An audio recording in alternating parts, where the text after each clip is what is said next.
بسم اللہ الرحمن الرحیم۔ روحانی وظائف آفیشیل کے معزز سامعین و ناظرین، السلام علیکم ورحمۃ اللہ وبرکاتہ۔ آج ایک ایسا اٹل وظیفہ، ایک پاورفل وظیفہ اور اس کی قبولیت کا خاص راز بتانے والا ہوں۔ ویڈیو مکمل دیکھیں تاکہ عمل آپ کو سمجھ آ جائے اور اس سے آپ کو یقینی فائدہ ہو۔ معزز سامعین، سورہ کوثر کی تاثیر میں کوئی بھی شک نہیں ہے، بس اس کا جو خاص راز ہے وہ کوئی نہیں بتاتے۔ پہلے میں وظیفے کا طریقہ بتا دوں، اس کے بعد اس کا خاص راز کیا ہے کہ یہ وظیفہ 100% اثر کرے گا، آپ کا وقت بھی برباد نہیں ہوگا اور ساتھ ساتھ آپ کا یقین بھی خراب نہیں ہوگا۔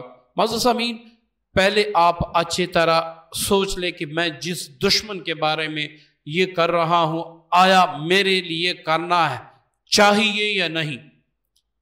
کیونکہ یوں ہی اناپ شناپ میں اگر دشمنی بن جائے تو اس کے لیے عمل نہ کریں۔ ہاں، اگر ایسا کوئی آدمی ہے، ایسی کوئی عورت ہے جو آپ کی عزت خراب کرنا چاہتی ہیں، جو آپ کو نقصان دینا چاہتی ہیں، جو آپ کو قتل کرنا چاہتے ہیں، تو ان دشمنوں کے لیے آپ کریں اور کمال دیں گے۔ معزز سامعین، اس وظیفے کو کرنے سے پہلے آپ 101 روپے یا 71 روپے یا 41 روپے تاک عدد میں جتنا بھی آپ دے سکے اس وظیفے کا صدقہ ضرور دیں۔ صدقے سے یہ ہوگا کہ آپ کے وظیفے کا اثر کبھی بھی خالی نہیں ہوگا۔ اب آپ نے اس وظیفے کو کس دن شروع کرنا ہے، یہ اس وظیفے کا خاص راز ہے۔ اس کے وقت آپ نوٹ فرما لیں، یہ وظیفہ کبھی بھی اثر سے خالی نہیں ہوگا۔ اس وظیفے کو آپ 3 دن 3 اوقات میں کر سکتے ہیں۔ سب سے پہلے ہفتے کے دن کے 12 بجے سے لے کر 3 بجے تک آپ اس کو کسی بھی وقت کر سکتے ہیں۔ منگل کے دن 12 بجے سے لے کر 3 بجے تک یا عصر کی نماز کے بعد کسی بھی وقت کر سکتے ہیں۔ تیسرا اس کا جو وقت ہے وہ ہے بدھ کی رات، مطلب بدھ کا دن گزار کر جو رات آئے گی اس رات آپ نے عشاء کی نماز کے بعد علیحدہ جگہ پہ کرنا ہے۔ دوسری بات، اس کے لیے وظیفے کے لیے آپ نے جائے نماز پر نہیں بیٹھنا، یہ نوٹ فرما لیں تاکہ آپ پھر کمنٹ میں سوال نہ کریں۔ آپ نے اس کے لیے کالے کپڑے پر ہی بیٹھنا ہے، چاہے وہ پرانا ہو یا آپ نیا لے لیں۔ تیسری بات، جب آپ اس وظیفے کو پڑھنے کے لیے بیٹھیں، ایک اگربتی آپ ضرور سلگائیں تاکہ اس کی خوشبو آتی رہے۔ اب وظیفہ آپ نوٹ فرما لیں، آپ نے سورہ کوثر اس طرح پڑھنا ہے 313 بار، اور یہ صرف آپ نے 3 دن کرنا ہے۔ پہلے دن اثر ہوگا لیکن آپ نے 3 دن اس کو ضرور کرنا ہے۔ کس طرح پڑھنا ہے؟ اِنَّا أَعْطَيْنَاكَ الْكَوْثَرَ فَصَلِّ لِرَبِّكَ وَانْحَرْ إِنَّا شَانِئَكَ هُوَ الْأَبْتَرُ، یہ ایک بار ابتر ہوا، ایسے ہی آپ نے 3 بار پڑھنا ہے، ابتر، یہ 3 بار ہوگا۔ یہاں ابتر پر آپ نے دشمن کا تصور کرنا ہے اور یہ تصور کرنا ہے، یا اللہ گلی محلہ چھوڑ دے، یا اللہ مجھ سے دشمنی کرنا چھوڑ دے، یا اللہ اس کی زبان، آنکھیں، ناک، کان، دل، سارا کچھ میرے لیے بند ہو جائے۔ یا اگر کوئی آپ کو قتل کرنا چاہتا ہے اور آپ مظلوم ہیں، کسی بھی طرح اس کا آپ نہ مقابلہ کر سکتے ہیں نہ سامنا کر سکتے ہیں، تو یہاں پر نیت یہ رکھے کہ یا اللہ میری طرف سے تو والی ہو جا۔ اب اللہ بہتر جانتا ہے، کسی کو مارنے کی نیت سے نہ کریں، اللہ بہتر جانتا ہے کہ اس کے ساتھ کیسے نمٹا جائے۔ آپ کی طرف سے اللہ تعالیٰ اس سے نمٹے گا جس بھی طریقے سے ہوگا۔ اب پہلے دن آپ نے پڑھا، دوسرے دن آپ نے پڑھا، تیسرے دن آپ نے پڑھا۔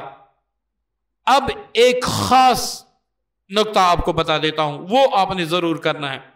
آپ نے کیا کرنا ہے کہ کاغذ پر ایک گول دائرہ بنا لینا ہے، اس گول دائرے کے ارد گرد آپ نے حروف ابجد لکھنے ہیں، جیسے الف با تا سا جیم ہا خا یا تک آپ نے لکھنے ہیں گول دائرے میں۔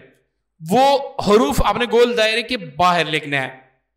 اب اس کے دائرے کے درمیان آپ نے اپنے دشمن کا نام، اس کی والدہ کا نام اگر آپ کو معلوم ہے، اور تقریباً اس کی جتنی عمر ہوگی، جیسے کہ آپ مثال لے لیں 50 سال ہیں، 60 سال ہیں، آپ مثال کے طور پر آپ لے سکتے ہیں۔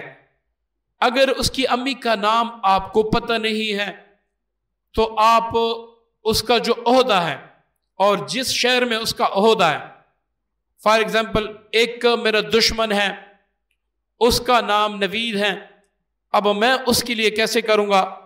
اس کی امی کا نام مجھے پتہ نہیں ہے، تو میں یہاں پر لکھوں گا کہ نوید جو کہ شعبہ موسمیات میں اسلام آباد میں ڈائریکٹر ہیں یا کوئی اس کا عہدہ ہے، یہ گلی چھوڑ دے، یہ محلہ چھوڑ دے، میرے خلاف اس کی آنکھ کان سارا کچھ بند ہو، یا عدالت نے جو مجھ پہ اس نے کیس کیا ہے وہ چھوڑ دے، یہ آپ نے لکھ دینا، ٹھیک ہے؟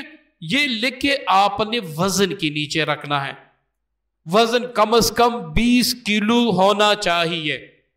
تو انشاءاللہ اس کی برکت سے آپ کسی بھی اپنے دشمن کی زبان باندھ سکتے ہیں۔ آپ یہ عمل دوسروں کے لیے نہیں کر سکتے۔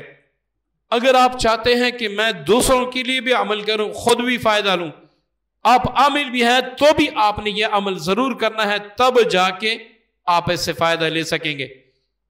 وہ کیا کرنا ہے؟ آپ نے چاند کی 13، 14، 15 جسے ایام بیز بھی کہتے ہیں، اس میں آپ نے اس کا وظیفہ پڑھنا ہوگا، سورہ کوثر کا۔ کتنی بار؟ صرف 313 بار، زیادہ نہیں، صرف 313 بار۔ اور یہ پڑھنا بھی آپ نے مغرب کے بعد ہے، عشاء کے بعد ہے، تہجد کے وقت ہے، دن میں آپ نے نہیں پڑھنا، دن میں آپ نے اس کو نہیں پڑھنا۔ یہ ایک بات، یہ آپ کا وظیفہ ہو گیا۔ اب روزانہ آپ 41 بار پڑھیں، پھر آپ دوسروں کا کام بھی اس سے کر سکتے ہیں۔ اب ایک بات اور مزے کی بتا دوں، اگر آپ 3 دن اس طرح نہیں کر سکتے تو چاند گرہن یا سورج گرہن میں جب تک سورج یا چاند گرہن رہے، اس میں آپ بیٹھ کر تقریباً 313 بار سورہ کوثر پڑھ لے، بس آپ ایک دن میں عامل ہو گئے۔ اب آئندہ سال جب یہ سورج یا چاند گرہن جس میں آپ نے زکوٰۃ ادا کی ہے جب آئے تو اس میں آپ پھر اسی طریقے سے زکوٰۃ ادا کریں، آپ 1 سال کے لیے عامل بن جائیں گے، پھر آپ اپنا کام بھی لے سکیں گے، دوسروں کا کام بھی اس سے کر سکیں گے۔ یہ اس کے میں نے وہ طریقے بتا دیے۔